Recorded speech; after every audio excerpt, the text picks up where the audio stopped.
Welcome back to My Sports Compendium and the Premier League series Bazaar, where we take a look at a moment from each Premier League season, drawing attention to various cards and stickers that help bring it to life.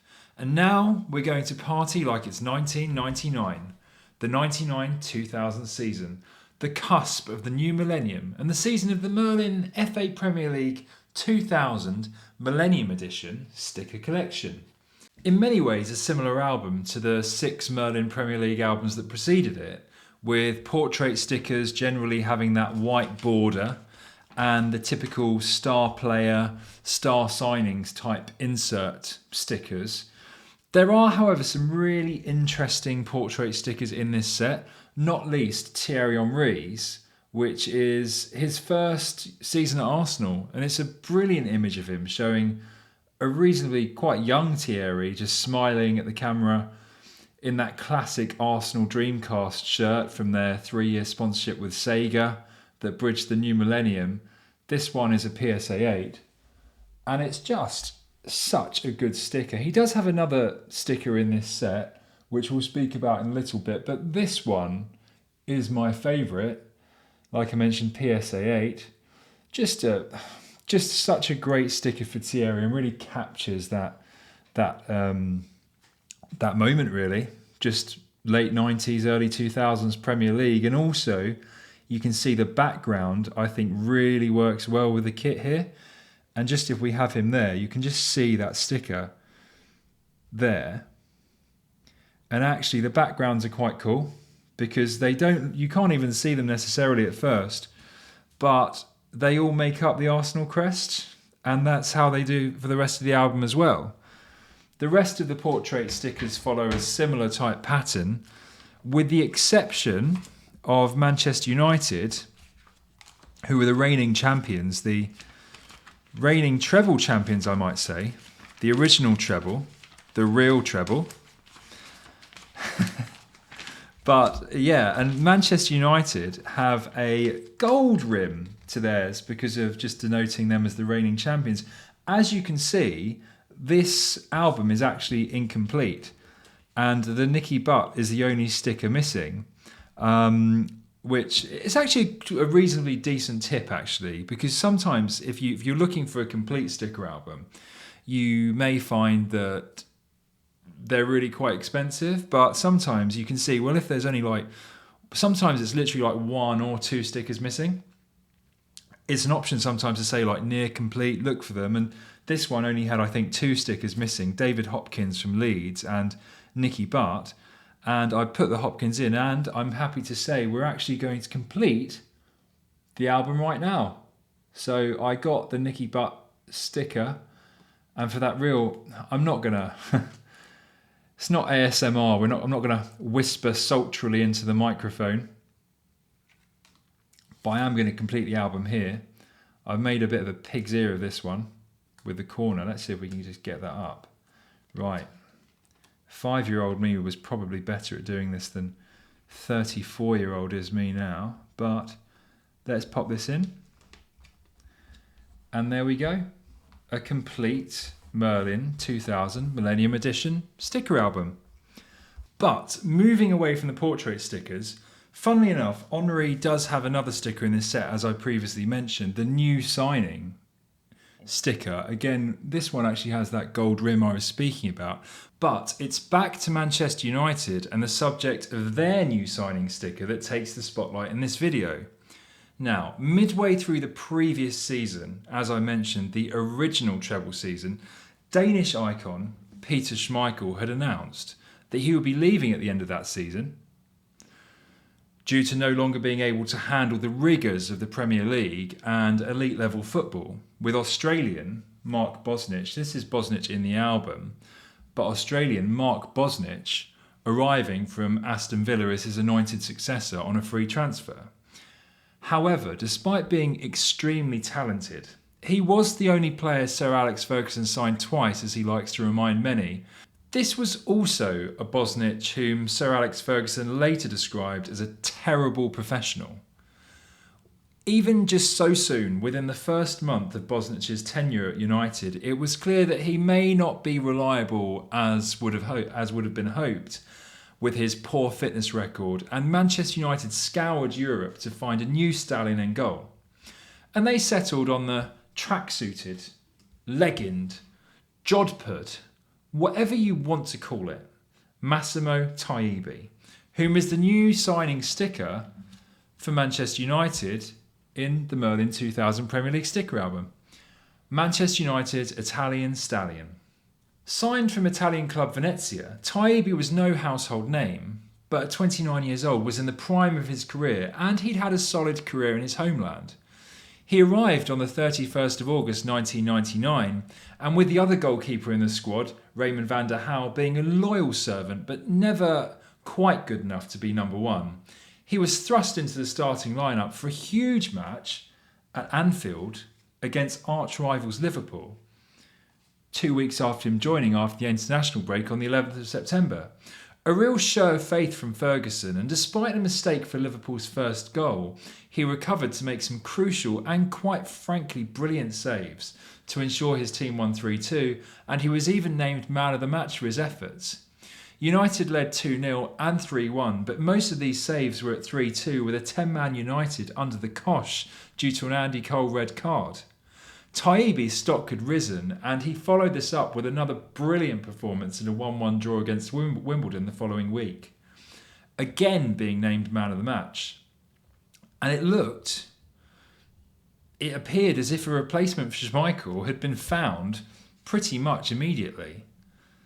But as we all know, a long-term replacement for the Great Dane had not been found, and 1 week later, Southampton arrived at Old Trafford on the 25th of September 1999, and Taibi's career would never be the same again, at least on these shores.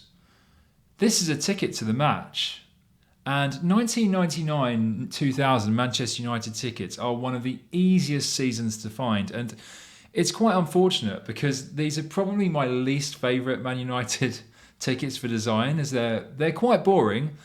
But the moment this one represents is not.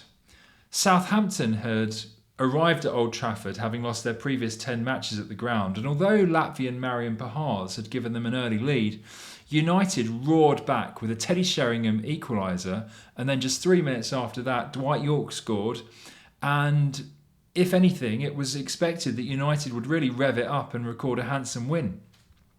2-1 up at half-time. And the Saints just potential lambs to the slaughter, to the reigning treble winners, the original treble winners. But we all know that isn't what happened. And 6 minutes into the second half, the unthinkable happened. Matt Le Tissier took a shot that could be described best as a daisy cutter, dolly shot, P-roller from long range, and Taibi's initial positioning was quite good. However, inexplicably, as he went to gather the ball into his chest, the slow-moving ball squirmed underneath him and trickled across the goal line. I was at this match, and we were in the Stretford End, or the family stand as it were known, before we moved, because under-16s were in the Stretford End. And of all the well-known Premier League goalkeeping errors, from Enkelman's against Birmingham in the Birmingham Derby, to Shay Givens with that really quite interesting decision to put the ball out with a hungry Dion Dublin in a very close vicinity. Of all those famous goalkeeping errors, it is Taibi's that has taken on a life of its own, and things would never be the same again for him. The match finished 3-3 in the end, and Ferguson actually kept faith with him for a trip to Stamford Bridge against Chelsea the following weekend, where he had another poor performance in a 5-0 drubbing. Following the Chelsea match, Taibi never played for Manchester United again and returned soon after back to his homeland, Italy, on loan, and then eventually permanently. And that's where I'm actually a really big defender of Massimo Taibi, who constantly comes up on this worst signings of all time or worst goalkeepers in Premier League history. And I'm not going to name drop any particular Premier League goalkeepers, but there are numerous goalkeepers who have donned the gloves in the Premier League, whom have demonstrated themselves to be poorer over a much longer period of time than Massimo Taibi. And that's just it. We live in this world with a penchant for hyperbole where nothing can happen soon enough and conclusions have to be formed straight away, even off of very limited evidence. As I mentioned, Taibi is routinely included in these worst signings of all time list, but in fact, 50% of his Premier League appearances resulted in Man of the Match awards for him. A hit rate like that puts him probably as the greatest Premier League goalkeeper of all time, but obviously that's being a little bit facetious and that's clearly not the case. But it does show he didn't really make enough appearances to be able to judge him properly. After he left Manchester United, initially on loan, he rebuilt his career and re-established himself as the very good goalkeeper he had been previously, before his ill-fated time at Old Trafford. The Southampton era, it was also a bit of a freak, to be honest. And as Taibi has said himself, an error is to come out for the ball and miss it, but an innocuous shot which just goes through your legs is a total accident. And I would be inclined to agree with him. In reality, there were a constellation of factors that precluded Taibi from success at Manchester United. He was tasked with replacing the aforementioned Peter Schmeichel, whom was a figurehead of 1990s Manchester United. This is International Masters of the Game card from Merlin Premier Gold 96-97. Schmeichel had such a strong personality, and it's so hard for Taibi because he had to perform not only to his own level, but he was constantly being judged against the standards set by a predecessor. This was also compounded by Taibi's disclosures over the last few years that his time at Manchester United was beset by personal problems due to family-related issues. And I'm sure many people can sympathise. If you're having some issues with your family or in your personal life, with a relationship or something like that, it's actually very difficult to compartmentalise these, and they can spill over into your professional life and performance. Unfortunately, Taibi had the spotlight on him because he was performing in elite level sport, and furthermore he was a goalkeeper, which is the most decisive position on the whole football pitch. If a midfielder has a bad first few games by maybe not imposing themselves as well as they'd like, or a striker misses some chances in their first few games, it's pretty much expected actually, but with a goalkeeper it's always slightly different. The compilation reels look slightly more shocking, and it always appears just that little bit more embarrassing than any other position. So yes, when I see that Southampton error that Taibi made, it is a little bit amusing, and I relived those piercing shrieks of the lady behind me as we realised it had squirmed through his legs. But whenever Massimo Taibi comes up, I always have a pang of sympathy for him. He was the man that became a meme before memes were this widespread thing. However, it's clear that when we actually conduct a bit more of an appraisal on his career, he's worth a lot more than some really short error against Southampton. And that concludes this episode. If you've enjoyed this, then please take a look at some of the other episodes in this series and some of the other videos on my channel. And if you're able to, please leave a like on the video and also subscribe to the channel. It really helps me out. But for now, bye bye. And in the next episode, we're going to also focus on one of Taibi's short-lived Manchester United teammates. But until then, bye bye and justice for Massimo.